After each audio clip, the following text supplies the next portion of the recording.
Bismillahirrahmanirrahim.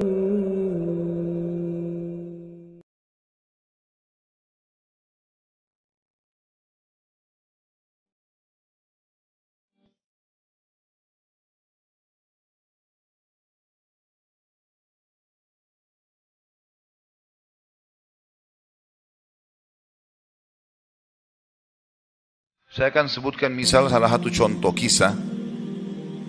Ibnu Qayyim rahimahullah Al-Jauzi mengangkat kisah tentang Abi Qudamah, ya. Seseorang yang disebutkan namanya oleh beliau. Sudah pernah saya sebutkan cerita ini belum? Selalu belum, ya. Baiklah. Abi Qudamah, kata Ibnu Jauzi, adalah seseorang yang suka berjihad. Di zaman dulu, zaman tabi'in, suka berjihad, berperang. Dan dia selalu memotivasi orang untuk berjihad. Ditanya di salah satu masjid itu, dia lagi pulang dari jihad, pengalaman apa yang paling berkesan bagi anda di kancah peperangan jihad? Dia bilang, kisah seorang anak muda yang bertemu bidadari. Maka orang tanya, seperti apa ceritanya? Dia bilang, satu waktu saya pulang ke negeri saya, di kotanya. Kemudian saya motivasi orang untuk berperang, berjihad. Sampaikanlah motivasi, ayat-ayat, hadis, kisah-kisah nyata. Sampai orang-orang pada termotivasi untuk berjihad. Dia bilang, setelah selesai saya pulang, besok saya ingin bentuk pasukan, bergabung dengan pasukan muslimin untuk berjihad, ya. Waktu saya pulang ke rumah, dia bilang tiba-tiba ada suara perempuan depan pintu memanggil, wahai Abi Qudamah, Abi Qudamah. Dia bilang, saya baca, a'udzubillahi minasyaitonirrajim. Jangan sampai ini godaan syaitan. Perempuan malam-malam memanggil-manggil depan rumah. Dia enggak bilang, saya enggak mau buka pintu. Terdengar lagi suara kedua kali, Abi Qudamah, Abi Qudamah, buka pintu. Suara perempuan. Dia bilang, a'udzubillahi minasyaitonirrajim. Saya enggak mau buka ini, takut jadi fitnah, gitu kan. Terus perempuan itu rupanya nyaut depan pintu. Dia bilang, wahai Abi Qudamah, bukankah anda yang memotivasi kami berjihad? Dan saya terpengaruh dengan itu. Saya ingin menyumbang sesuatu. Bukalah pintunya. Dia bilang, saya dengar orang ini mau nyumbang hubungan dengan jihad, saya buka pintu. Perempuan itu rupanya bercadar.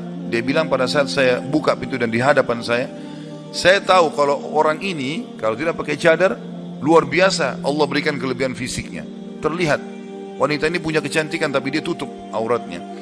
Lalu saya alihkan pandangan saya dan saya katakan, apa yang akan engkau sumbang, ibu? Dia bilang, sesuatu yang paling indah dari tubuh saya, hai Abi Qudamah, adalah rambut saya.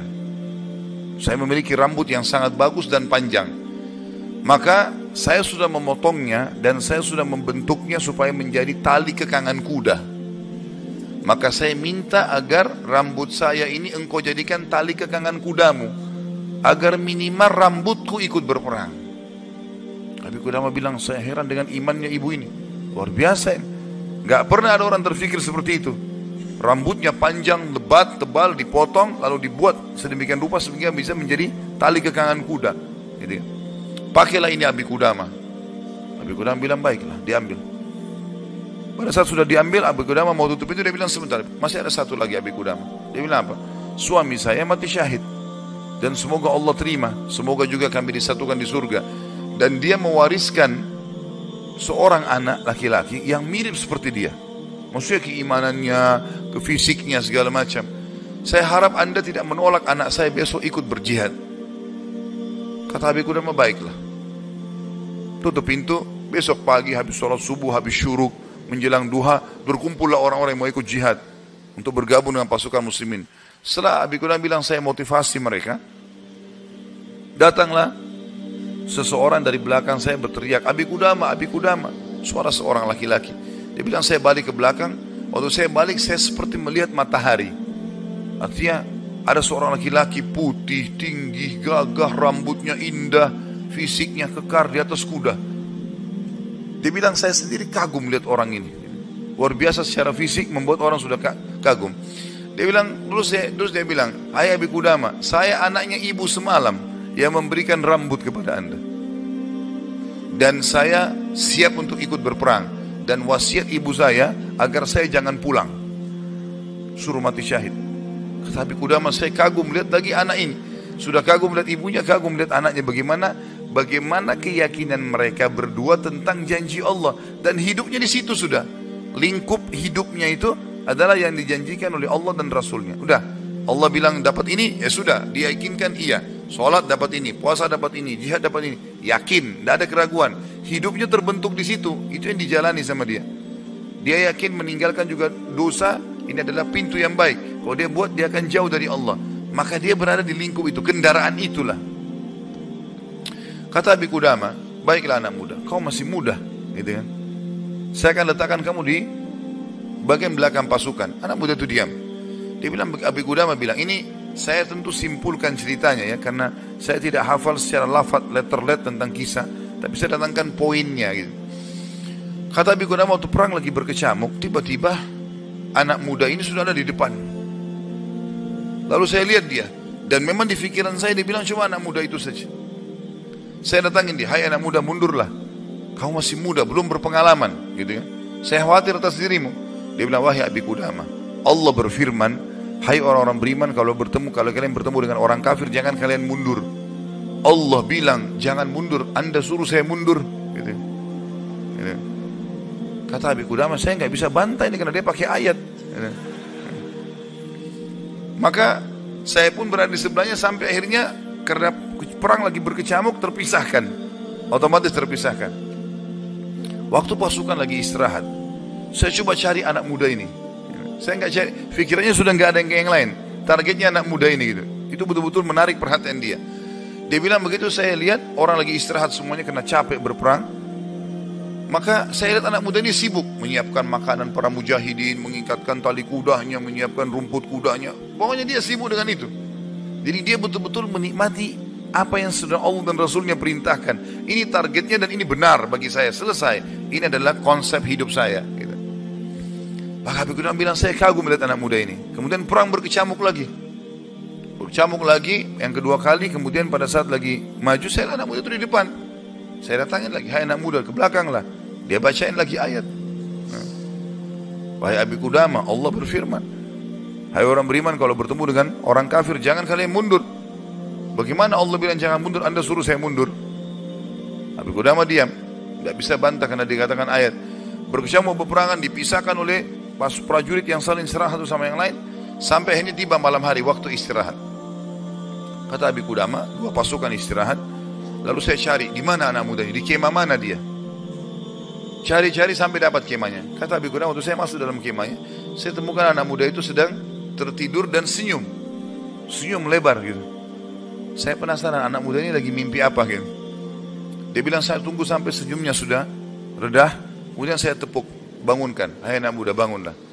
Apa yang kau lihat dalam mimpimu? Kata anak muda ini, demi Allah wahai Abi Qudamah, saya melihat saya masuk ke surga. Saya masuk surga, saya lihat taman-taman, saya lihat pelayan-pelayan, lihat luar biasa surga yang luas.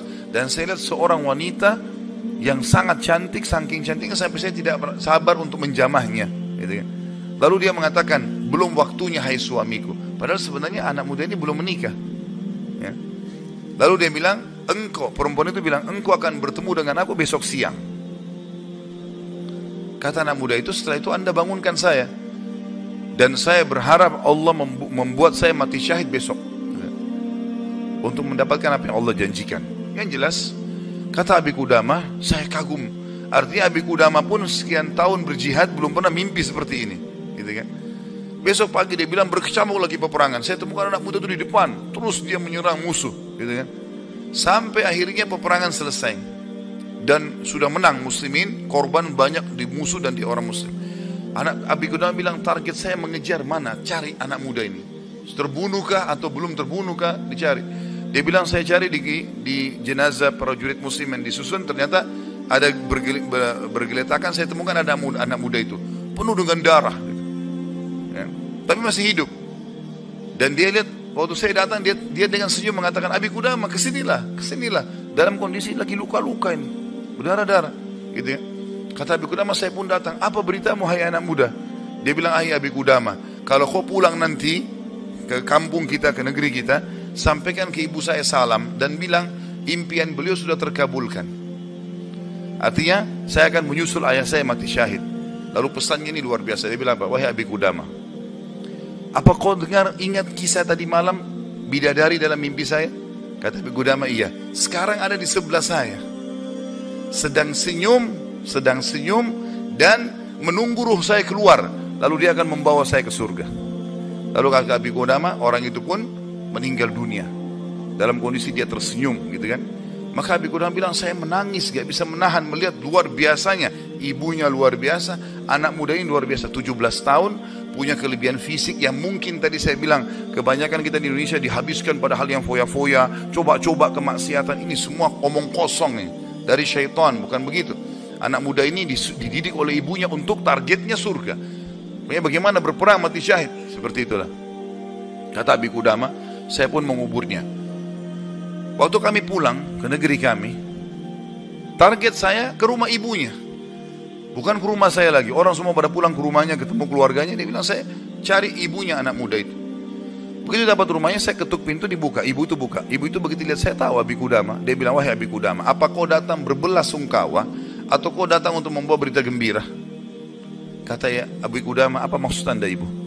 Dia bilang, kalau anda pulang mengatakan anak saya ikut pulang bersama anda, berarti itu belasungkawa. Saya nggak mau anak saya pulang, mau mati syahid. Tapi kalau anda bilang anak saya mati syahid, berarti itu berita gembira. Abi Qudamah bilang, saya nggak tahan menangis. Lalu saya mengatakan, ibu, berita gembira, Allah sudah kabulkan impianmu. Anakmu telah menyusul suamimu dan semoga Allah kabulkan. Ibu itu menangis, sujud syukur kepada Allah gara-gara berhasil anaknya menjalankan perintah Allah. Ini yang banyak luput dari kita nih. Kita malah bangga kalau anak kita yang cantik keluar dengan telanjang sana sini, terbuka auratnya, atau mungkin meninggalkan pesantren dan sekolah di sekolah yang tidak ada pendidikan agamanya, atau keluar ke negara-negara kafir yang akhirnya mereka terdidik dengan hal-hal yang tidak baik, hanya karena bangga dengan urusan dunia, bukan bangga dengan urusan akhiratnya. Padahal itu tanggung jawab kita, kan? Jadi teman-teman sekalian, menanamkan muraqabah, yakin kalau Allah mengawasinya, yakin akan janji Allah terhadap ibadah yang dia kerjakan, yakin ancaman Allah kalau dia melanggar. Maka ini poin yang sangat penting, ini yang sedang kita bahas. Masalah bagaimana dia mendidik jiwanya dalam masalah muraqabah.